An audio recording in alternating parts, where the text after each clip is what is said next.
আমি যখন বিজনেসের পাশাপাশি ট্রেডিং শুরু করেছিলাম তখন অনেক মানুষ আমাকে টিটকারি মেরে এবং অনেকে উস্কানিমূলক ভাবে কথা বলতো যে বিজনেস করে এখন ভিতরে তুই ঢুকছিস, তোকে ধ্বংস করে ফেলবে। এবং এই ট্রেডিং করে আমার দেখা চোখে এই শেয়ার মার্কেট থেকে অনেক মানুষ নিঃস্ব হয়ে গিয়েছে। ভাই, আমি তাদের উদ্দেশ্যে একটা কথা বলতে চাই, আমি যদি সেই দিন যদি ট্রেডিং শুরু না করতাম, হয়তো আমি বিজনেস করে মাসে 10-15 লাখ টাকা ইনকাম করতে পারতাম। বাট একদিনে 5-10 লাখ টাকা ইনকাম করা এটা আমার কখনোই পসিবল হতো না যদি আমি ট্রেডিং না করতাম। এবং এই ট্রেড করে আমি আমার বিজনেসটাকে আরো অনেক বড় ভাবে শুরু করতে পারছি। এবং ট্রেডিং করে এখন আমি নিজে ট্রেডিং করছি এবং অন্যদের ট্রেডিং শেখাতে পারছি।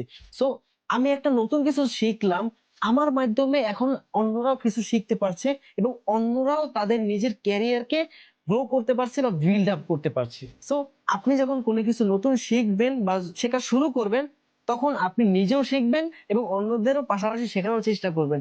এক্ষেত্রে হবে কি, আপনি নিজে শিখলেন, অন্যরাও আপনার মাধ্যমে কিছু নতুন কিছু জানতে পারলো বা শিখতে পারলো এবং তারাও হচ্ছে আপনার মাধ্যমে উপকৃত হবে এবং তারাও তাদের ক্যারিয়ারটাকে বিল্ড আপ করতে পারবে। সো আপনিও খুশি হলেন, আপনিও হ্যাপি থাকেন এবং আপনার মাধ্যমে অন্যরাও ভালো থাকে।